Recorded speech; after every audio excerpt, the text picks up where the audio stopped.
And all cameras rolling. Hot metal in. Okay, ready? And camera set. Come on, let's ready go. And action.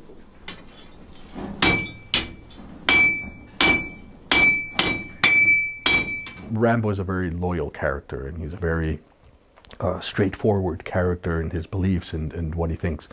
In the other Rambos, he was sort of always put in a situation or sent into a situation or forced into a situation that he had to write. This one, I mean, it's more obvious than any. This is the first time it's personal. You know, this is basically his daughter or daughter-like figure in his life that he's never had. So, you know, I think anybody, especially if you're a parent, but I think anybody can relate to the fact that if, you know, anything happened to your kid, it would just trigger, it would pop that lid open, which is what it does. I mean, you know, which is, I think, pinpointed very strongly when he throws away that medication. You know, he just throws that away and he says, I don't want to be there. You know, I take the medication for my PTSD to keep that lid on. I don't need that right now. On the contrary, I need that lid open, and I need Rambo to come out, that Rambo to come out, the violent Rambo, the vengeful Rambo. So when he throws those pills, it's that final sign of saying, I'm heading into that hell. Well, you try to think of something that is relatable to the audience. And in Rambo 2, it became a one-man show, basically him showing his prowess. And then the same thing sort of in the third one under the guise of saving your friend. This one, it's truly trying to find an end. Where does the warrior go? He realizes that his job is to protect, and that's the only thing he's good for. But he knows if he's pushed, if something happens that's traumatic, he's going to revert back, and that's the last thing he wants. He just knows that if the only thing that he loves in the world is taken away, then he's going to bring vengeance, he's going to bring suffering, he's going to bring death, and there's nothing they can do about it because he welcomes it himself. It's really kind of a very dramatic piece, very dramatic as opposed to just random action. You said you did what you thought was right at 17 and left, and nobody stopped you. I wish they had. I know you want answers. Just wait a little while. Grow up a little bit.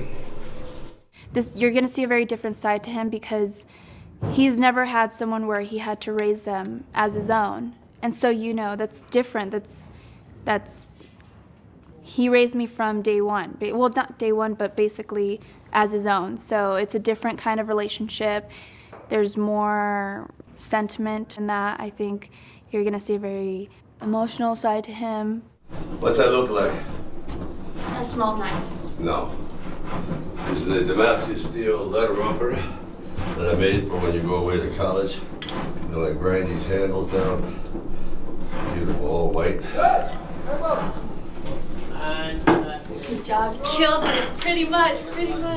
The only thing good in his life that he treasures out of all the horrors of war, really, you know, she's a breath of fresh air. It's the only thing good in his life after experiencing war and the horrors that go with it. So when she goes missing, he goes to his go-to emotion is war. His go-to emotion is anger. It's an easy emotion for him because he's the most comfortable with it. He's most comfortable when he's killing. He's a killing machine. So when she goes missing, that triggers something in him that is the easiest and most comfortable trait in him. And he, you know, when he goes down there, we'll see what happens.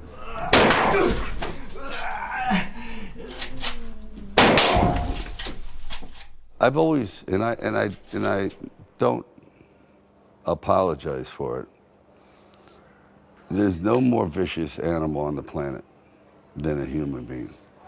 And when a certain button is pushed, not for money, but just when your heart is ripped out of your body and you're covered in grief, the vengeance that you will exact is something that is horrifying.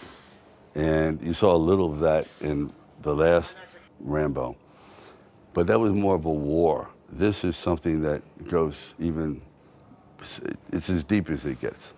When we were sort of conceiving and trying to understand how this Rambo would work, obviously we have had the issue that, you know, it's a much older Rambo, and how does that play out on screen? You know, he's no longer able to pull 3 horses single-handedly, you know, and drag them through, you know, whatever it is, or go out and single-handedly in an open field kill off 20 people just with a knife.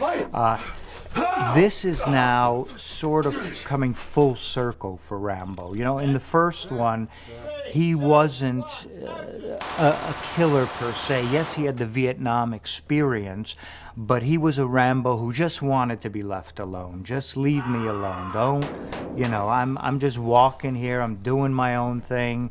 And in essence, that was the concept for this. It was Rambo is older. He can't take on hand to hand and fist to fist, you know, even 3 guys, let alone, you know, what he could in the earlier films, because he is an older Rambo. He's trying to come to terms with his PTSD. The ending scene of this whole movie it's one big long action scene. I mean, it starts outside, cars blow up, and some people get shot, and I mean, we have a massive wall of fire similar to what we did on Expendables. So we borrowed some of the stuff from that movie. Our second unit director on Rambo is Vern Nobles, who has done not only, you know, a couple of the Rambos, but has also worked with us on the Expendables and several other action films we have done.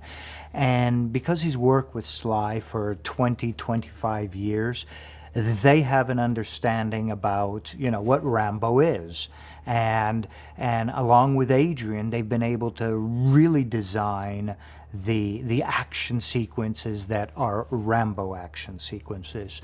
Work with Dado, the stunt coordinator, and we trying to figure out, you know, the environment that we're going to be in, how we shoot it. Then we storyboard it, and everybody looks at the storyboards and figures out. And then we pretty much stay right to storyboards. And I mean, things evolve a little, and the locations things don't quite go right sometimes. But I mean, I think the biggest key is we plan it all out in advance, and everybody's on the same page. So if there's stuff that I'm using a stunt double where Sly's not there, then it just fits in seamlessly.